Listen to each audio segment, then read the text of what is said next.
Bismillahirrahmanirrahim. Assalamualaikum warahmatullahi wabarakatuh. Kita kembali lagi ke Laplace Transform dan kita sampai ke sesi sekarang 6.4 Short Impulses Dirac's Delta Function. Ya. Jadi di sini short impulses ini memberikan gambaran untuk aplikasi di mana kita memberikan input pada sistem kita berupa suatu short pulses, ya, short rectangular wave input ke sistem kita.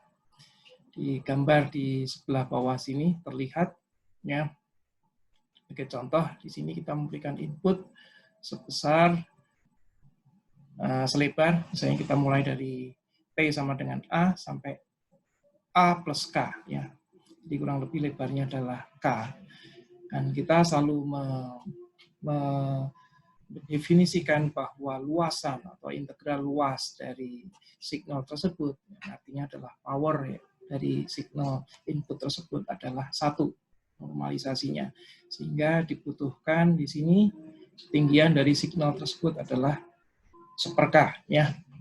1/K kali K sama dengan 1, selalu seperti itu. Sehingga semakin tipis K-nya, maka akan semakin tinggi amplitude atau ya, besaran signalnya. Sekarang kita nyatakan di sini dalam model matematik, ya, bahwa fungsi tersebut, fungsi K T minus A, itu nilainya adalah 1/K pada saat T itu di antara A dan A plus K.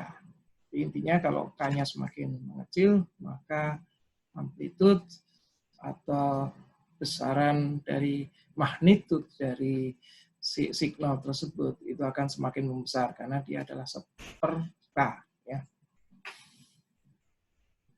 Dan kemudian 0 di luar itu, di luar sebelum A atau setelah A plus K.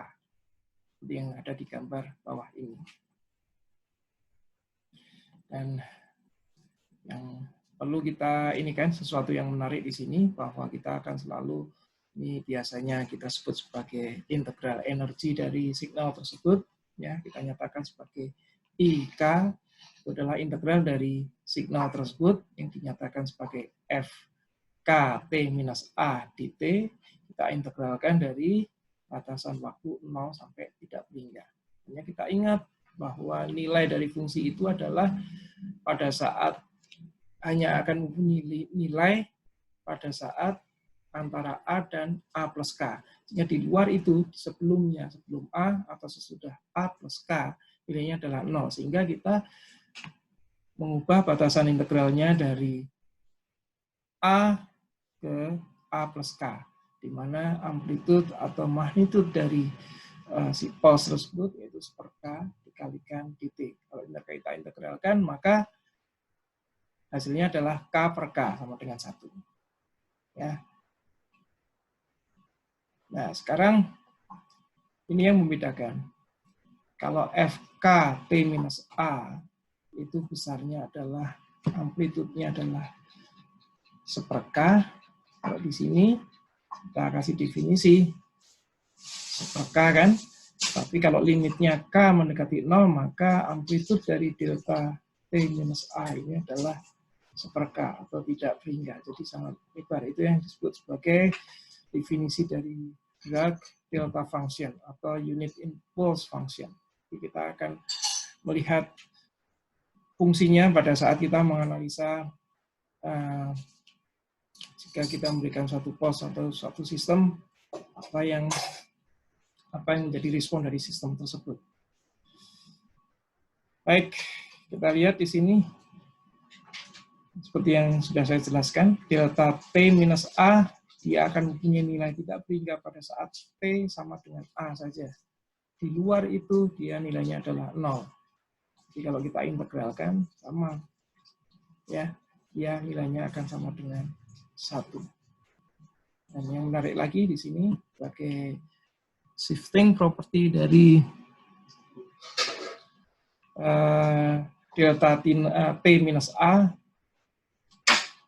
bahwa Anda lihat di sini integral dari 0 sampai tidak berimbang suatu fungsi Gt dikalikan delta T minus A dikalikan dt, maka nilainya adalah GA itu sendiri. Jadi fungsi G pada saat A itu sendiri. Ya.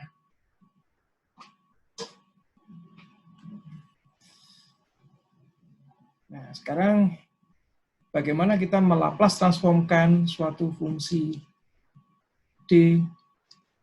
delta T minus A. Jadi Dirac function atau pulse function di titik T sama dengan A. Bagaimana kita mendefinisikan Laplace transformnya? Kita ingat bahwa Laplace transform dari FK T minus A itu dinyatakan kalau dalam bentuk fungsi T domainnya dinyatakan dalam bentuk ini ya. Seper K sebagai amplitude, U T minus A itu menyatakan fungsi di sini, step function yang dimulai dari titik T sama dengan A dikurangi step function yang dimulai dari titik A plus K. Yang menyatakan suatu fungsi yang dinyatakan dalam square wave ini. Ya. Kalau kita Laplace transformkan, ya, kita integralkan berarti dari 0 ke tidak bingkai, kemudian kita kalikan E pangkat minus ST, maka kita akan mendapatkan hasil seperti ini. Ya. Kalau kita keluarkan semua, kita akan mendapat bentuk yang berbeda seperti ini. Nah, sekarang yang ini yang harus kita selesaikan, karena ini baru kalau kita ingin mendapatkan Laplace transform dari fungsi delta, ya, delta function. Berarti K-nya harus limit ke 0, ya, limit dari K menuju 0, ya. Kita selesaikan dengan Hopital's rule, ya, yang menyatakan seperti saya gambarkan di bawah sini dalam tulisan tangan saya, bahwa limit 1 minus E pangkat minus KS per KS di mana K mendekati 0 itu kita nyatakan dalam diferensial dari pembilang terhadap K, ya, diferensial terhadap K dari pembilang dan dibagi oleh diferensial terhadap K penyebutnya. Ya. Jadi kita dapatkan seperti ini. Jika limit K mendekati 0, artinya di sini 0. Ini artinya E pangkat minus KS menjadi 1. Jadi seolah-olah ini adalah S per S sama dengan 1. Jadi term, kembali lagi ke atas ini, term yang terakhir ini adalah nilainya 1. Dengan anggapan jika K-nya itu mendekati 0, artinya FK T minus A ini menjadi delta function T minus A, seperti yang terlihat di sini. Jadi Laplace transform dari delta T minus A, saya ulang lagi, itu sama dengan E pangkat minus AS. Ya. Nah, ini akan kita lihat dalam contoh di bawah ini. Sekarang kita menggunakan contoh yang sederhana, yaitu kalau ada, bayangkan kita punya suatu mass spring system, ya, ada pegas, kemudian kita tekan selama 1 detik, yaitu terlihat di sini dari fungsi minus 1 ke minus 2, ya, artinya dari T sama dengan 1 ke T sama dengan 2, dan step function, ya. Maka apa yang terjadi dengan reaksi ini? Jadi RT-nya itu adalah suatu pulse, tapi yang cukup lebar, yang lebarnya adalah 1 second, dari T sama dengan 1 ke T sama dengan 2. Dan kita dipermudah dengan initial value-nya, jadi dia belum mengalami apa-apa, pair tersebut, Y 0-nya sama dengan 0, dan Y prime 0-nya sama dengan 0. Jadi kalau kita Laplace transformkan persamaan di atas ini, ke bawah, ya, kita akan mendapatkan samaan dalam domain S seperti ini. Karena kalau kita lebih nyatakan dalam YS-nya, maka kita akan mendapatkan fungsi ini. Nah, jadi kita akan mendapatkan menyelesaikan 2 fungsi di sini. Dikalikan satunya, yang fungsi pertama adalah fungsi ini dikalikan E pangkat minus S, dan satunya lagi E pangkat minus 2S. Jadi ini ibaratnya kita menyelesaikan fungsi Fs dulu, ini kita sebut aja Fs. Kita akan mendapatkan Ft, maka kita akan dengan dikalikan oleh kedua eksponensial ini, kita akan bisa melihat, kita akan bisa mendapatkan dua fungsi nantinya yang tergeser, satunya tergeser oleh waktu 1, satunya lagi tergeser oleh 2. Jadi fungsinya sama, Ft ya. Kita selesaikan dulu Fs. Kalau Fs seperti ini, seperti yang kita sudah pelajari di subbab sebelumnya, ya 6.3, bahwa kalau kita mendapatkan penyebut seperti ini harus kita pecah menjadi suatu bentuk parsial, ya pembagian parsial yang kecil-kecil yang ada di tabulasi, ya. Jadi ini kita bagi menjadi, ya, kita ingat di sini adalah A per S, kemudian ditambah B per S plus 1, ya kurang lebih, ditambah lagi C per S plus 2. Dari proses perhitungan itu kita dapatkan bahwa A sama dengan setengah, B sama dengan minus 1, dan C sama dengan setengah. Jadi kita dapatkan fungsi ini.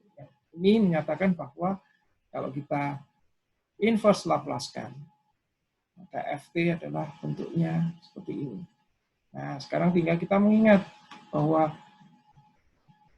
YS yang merupakan Fs kali E minus S minus E pangkat minus 2S tadi, ini harus kita kalikan dengan E pangkat S, ya. Ini Anda ingat di sini. Maka yang kita dapatkan adalah dari yang pertama kita mendapatkan bahwa fungsi Ft minus 1 Ut minus 1 minus, ya, Ft minus 2 kali Ut minus 2. Jadi kurang lebih ini adalah solusi akhirnya. Kita sudah tahu Ft-nya bentuknya seperti apa. Nah, tinggal kita plug in di sini. Ya. Kalau Anda plug in semua, maka akan kita dapatkan bahwa di antara 0 sampai 1, T 0 sampai 1, itu hasilnya 0. Karena apa? Dua-duanya, dua fungsi itu, ya, nantinya kalau disaling dikurangkan, maka yang di depan ini, setengah ini akan saling hilang. Sehingga kita hanya muncul yang ini. Ini T minus 1 semua dikurangi. Seperti ini juga tadi T minus 2. Ya, itu yang terlihat di sini. Pada saat T-nya itu sama dengan 1 sampai 2, maka yang dominan adalah ini, ya. Pada saat T sama dengan di atas 2, maka semuanya dijumlahkan. Dikurangkan, ya.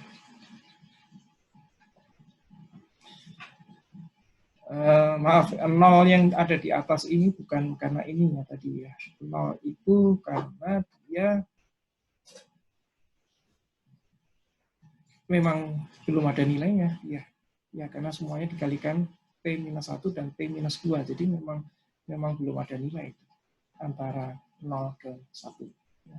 Jadi kurang lebih di sini akan 0, kemudian di sini ada suatu fungsi yang dinyatakan dengan fungsi ini, dan turun lagi adalah fungsi yang dinyatakan oleh fungsi yang disebut yang ketiga ini. Ya, setelah T sama dengan 2. Jadi kurang lebih bentuknya adalah kalau kita tekan, maka dia akan memberikan respon, pair-nya akan naik dan kemudian turun lagi. Ya. Nah, sekarang kita bandingkan kalau tadi inputnya berupa square, ini ya, pulse, ya, jadi bentuk gelombang square, ya, yang diberikan agak lama selama 1 detik. Sekarang kita bandingkan kalau dia merupakan hammer blow atau suatu pukulan dari suatu palu yang waktunya hanya sekejap, ya. Yang kita bayangkan dia adalah sebagai delta di sini. Kalau tadi diberikan selama ini, ya, sekarang kita hanya memberikan selama sangat waktu sangat pendek. Sehingga transfer fungsinya, Laplace transformnya kita nyatakan di sini, maka dia dinyatakan dalam bentuk ini. Transfer fungsinya adalah ini, ya, yang bisa dinyatakan dalam bentuk ini. Oke, kita dapat jawaban bahwa pada saat T sama dengan 0 ke 1, dia akan selalu 0. Ya, di sini karena belum ada apa-apa, tapi begitu di sini, T sama dengan 1 dan selanjutnya, atau T di atas 1, kita mendapatkan eksponensialnya hanya 1. Kalau sebelumnya eksponensialnya adalah ada 2, E minus S dan E minus 2S. E pangkat minus S dan E pangkat minus 2S. Sekarang hanya 1. Bisa Anda lihat di sini, hingga solusinya hanya cukup ringkas seperti ini. Ya, kita lihat setelah 2 ini, ya ini 2 di sini, peak-nya adalah 2 karena dia mulai menurun setelah 2 ya. Maka Anda akan lihat bagaimana jika penekanan atau pukulan tersebut semakin diperpendek, maka akan terlihat bagaimana bentuk dari respon dari sistem tersebut terhadap input yang semakin mengecil. Semakin mengecil, maka dia semakin menyempit dan bentuknya jadi eksponensial tunggal. Kalau di sini eksponensialnya adalah rising, dan ini ya. Dia akan menyempit kalau memang pulse-nya semakin menyempit. Nah, itu yang diintikan. Mari kita lanjut ke contoh jika signal pulse tersebut kita tumpangkan ke suatu sistem yang berupa RLC. Ya, apa yang terjadi? Di sini kita sudah punya nilai-nilai RLC-nya. Sistemnya ini namanya adalah Kirchhoff Voltage Law ya, loop bahwa jumlah seluruh voltage drop across komponen listriknya itu totalnya adalah sama dengan inputnya itu sendiri. Ya, ini sama dengan inputnya itu sendiri. Ini dalam fungsi T ya. Kita bisa menyatakan dalam persamaan diferensial arus atau bisa dinyatakan dalam persamaan diferensial dari Q, dari isi charge yang ada di kapasitor. Nah, kemudian kita akan mengukur nanti tegangan yang ada di kapasitor tersebut karena adanya injection signal dari berupa delta T. Kita lihat yang di sini ya, yang berbasis pada Q, pada isi kapasitor, kalau kita Laplace transformkan maka menjadi bentuk ini. Ya. Sedangkan siapa ini? Di delta T ini adalah sama dengan 1 ya. Kenapa 1? Karena dia dilakukan pada saat T sama dengan 0 ya. Kalau dia dilakukan pada T sama dengan A, maka dia adalah bukan 1 tapi E pangkat minus AS. Ya, yang membedakan di situ. Sehingga kita punya transfer function yang kita nyatakan sebagai Q 1 per ini ya. Nah, kalau kita melihat fungsi yang ada di sini, kita bisa secara jelas ini adalah fungsi dasarnya adalah sinusoidal dengan frekuensi pasti akar dari 9.900 dengan amplitude pasti adalah akar dari 9.900 seperti dinyatakan dalam persamaan di sini ya. Ini adalah amplitudenya, akar dari 9.900, seperakar dari 9.900. Kemudian kita mempunyai sinusoidal ya, yang frekuensinya adalah akar dari 9.900 yang besarnya adalah ini. Dan kemudian kita jangan lupa bahwa kita punya 10 di sini yang menyatakan adalah eksponensial exponential multiplication di time domain ya. yang kita nyatakan dengan perkalian dengan E pangkat eksponensial minus 10T. Ya. Jadi penyelesaian dari ini, T-nya, jumlah charge yang ada di dalam C ini sebagai fungsi waktu dinyatakan oleh fungsi ini. Padahal dia hanya dimasukkan oleh satu pulse saja. Ya. Kalau kita ditanyakan bagaimana dengan tegangan di sini, maka kita tahu bahwa VT itu sama dengan QT. Ini Q harusnya ada T-nya ya, karena ini adalah fungsi waktu ya. VT itu sama dengan QT per C, besaran C-nya. Maka kita akan mendapatkan di sini bahwa ini ibaratnya 1/100 ya. 1/100 dibagi 1/10.000. Maka dia adalah hasilnya sama dengan 100. Ya. Sedangkan yang di depan persis sama dengan yang di sini. Ya, ini adalah tren dari fungsi dari Q maupun voltage-nya dari kapasitor. Ya. Dia seperti kita lihat di sini, ini akan menghasilkan suatu fungsi sinusoidal yang mengecil, di mana fungsi sinusoidal itu berapa frekuensinya tergantung dari racikan sistem ini sendiri. Ya. Ini muncul ada frekuensi, padahal inputnya bukan frekuensi, tapi hanya pulse saja, tapi dia muncul frekuensi. Ini adalah respon frekuensi dari si RLC-nya. Kemudian, decay-nya sendiri itu merupakan perwujudan dari RL kalau tidak salah ya, karena di ini adalah wujud dari sebenarnya biasanya wujudnya dari R per L ya. Jadi kalau kita menginginkan dia tidak decay seperti ini terus ada terus, maka kita harus menghilangkan R-nya. R-nya harus menjadi short circuit atau R-nya sama bukan dihilangkan tapi di short circuit.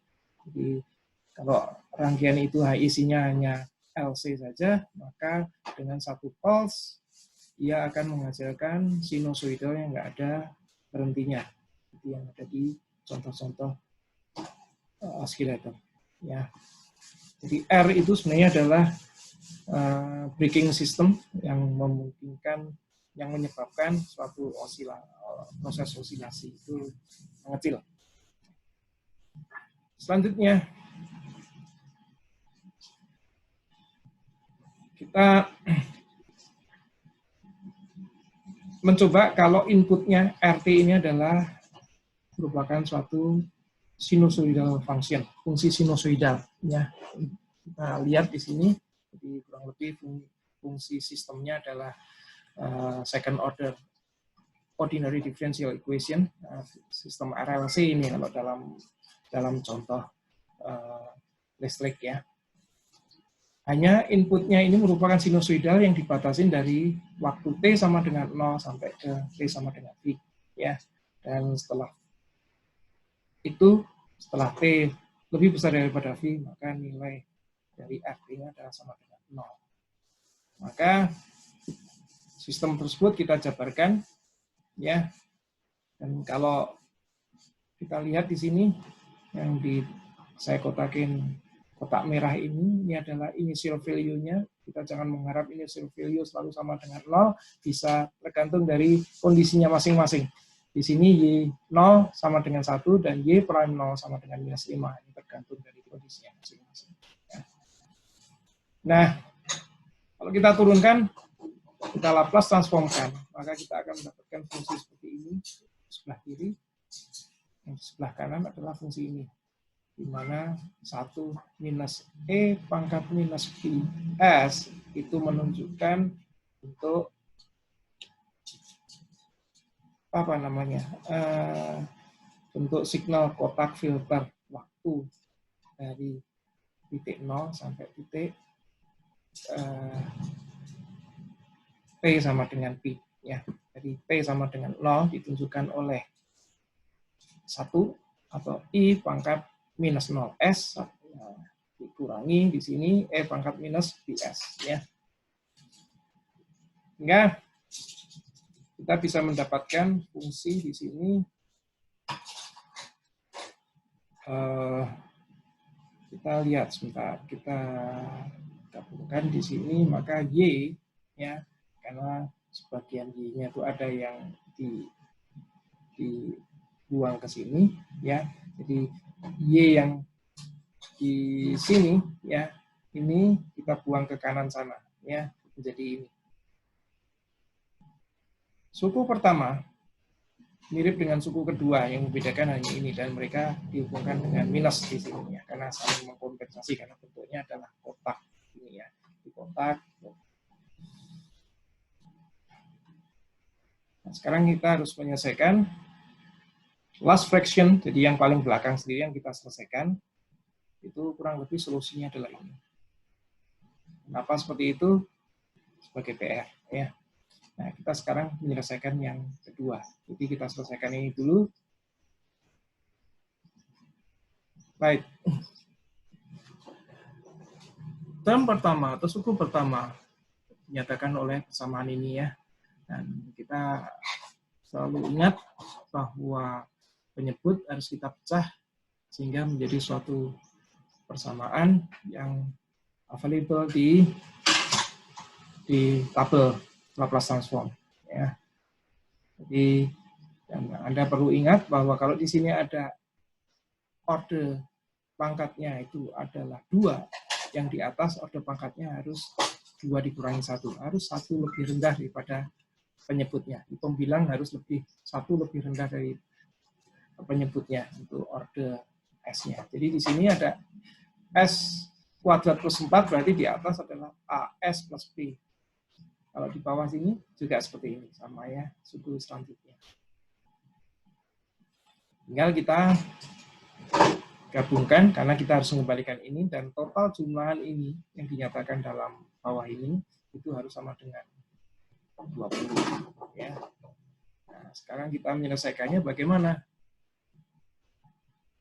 Yang ada ini adalah 20, ini adalah S pangkat 0 ya. Padahal di sini ada S pangkat 3, ada S pangkat 2, ada S pangkat 1, dan S pangkat 0. Nah, tinggal kita pilah-pilah di sini. Yang S pangkat 3 ternyata adalah AS pangkat 3 ditambah MS pangkat 3. Jadi artinya A plus M sama dengan 0. Artinya A itu sama dengan minus M. Nah, akhirnya kita bisa mendapatkan hubungan persamaan linear, aljabar linear ya, karena ada 4 variabel dan kita mendapatkan punya 4 persamaan linear, sehingga kita pasti bisa menyelesaikan, sehingga kita bisa mendapatkan berapa A, berapa B, berapa M, dan berapa N ya. Sehingga kita dapatkan di sini kurang lebih A-nya adalah minus 2, B minus 2. Saya tidak mengajarkan di sini bagaimana mendapatkan ini. Saya harapkan adik-adik semua, mahasiswa, sudah harus bisa menyelesaikan, karena ini adalah persamaan di aljabar linear yang tentunya sudah Anda pelajari sebelumnya ya. B sama dengan minus 2, M. Tadi dikatakan M itu sama dengan minus A, kalau A-nya minus 2, berarti M-nya sama dengan 2, N sama dengan 6. Nah, kita plug in di sini. Kita selesaikan. Ini sendiri minus 2S per S kuadrat plus 4, kemudian minus 2S kuadrat plus 4, ini semuanya ada di tabel, sehingga Anda bisa mendapatkan ureanya seperti terlihat di bawah ini. Ya. Hingga Anda mendapatkan persamaan ini. Maka YT kurang lebih bisa dinyatakan dengan persamaan yang paling bawah ini setelah kita merekapitulasi semua. Kita lanjut. Ya. Karena kita mempunyai dua atau 3 term ya di depan ya. Term yang ketiga sudah diselesaikan, term pertama sudah, term yang kedua itu adalah sama dengan term pertama tadi digeser sebesar V ya. Ya, terlihat di sini ada perbedaan nantinya, sehingga waktu itu dimasukkan, maka untuk solusi T setelah lebih besar daripada pi, maka Anda akan mendapatkan besaran ini. Ya. Kurang lebih kesimpulannya ada di sini. Jadi gambar di 134 ini menjelaskan bahwa untuk P di antara 0 dan pi, pada saat itu kita mendapatkan input, sistem mendapatkan input sinusoidal, dan T lebih besar daripada pi pada saat inputnya sudah tidak ada, maka itu adalah, jadi di antara 0 ke pi, maka beginning vibration which goes to zero rapidly, ya, ini kemudian karena damping ya, dan kemudian muncul lagi, harusnya kan sinusoidal ini, tapi sinusoidalnya teredam, kemudian kembali lagi ke 0. Ya, kurang lebih fungsi dari peredamnya adalah ini, Anda lihat di sini E pangkat minus T yang cukup akan mengecilkan keseluruhannya, sehingga dia akan asintot pada Y tidak berhingga, itu kurang lebih adalah 0 ya, nanti asintotnya adalah menuju 0. Kurang lebih itu penjelasan dari inti dari penjelasan di sini, atau apa yang kita diskusikan, bahwa kalau inputnya itu adalah suatu pulsa lebar, maka responnya adalah lambat, ya. Tapi begitu pulse-nya itu adalah pulsa yang sangat pendek, maka dia akan memberikan respon yang sangat pendek dan sangat tinggi, ya. Dan kemudian kalau di dalam dunia listrik, ya, kalau kita memberikan pulse saja, responnya bisa dalam bentuk sinusoidal juga. Ini tidak hanya di listrik, di mekanik pun seperti itu. Kalau kita misalnya contoh suatu pair kita tekan, kemudian kita lepas, ya, pukul begini, maka dia akan hasil respon dari pairnya itu akan seperti sinusoidal, ya. Jadi seperti osilatori yang kemudian direm karena adanya air friction dan lain sebagainya, seperti yang saya contohkan tadi, karena adanya friksi yang ada di resistor di sirkuit RLC. Jadi semoga penjelasan yang singkat ini bisa membuka pikiran Anda bahwa dengan Laplace transform kita menganalisanya agak relatif lebih mudah dibandingkan kalau kita menggunakan semuanya menggunakan kalkulus, karena jauh lebih rumit, meskipun hasilnya ya sama nantinya, cuma waktu yang kita butuhkan akan banyak. Seperti itu, sampai ketemu di sesi yang lain. Assalamualaikum warahmatullahi wabarakatuh.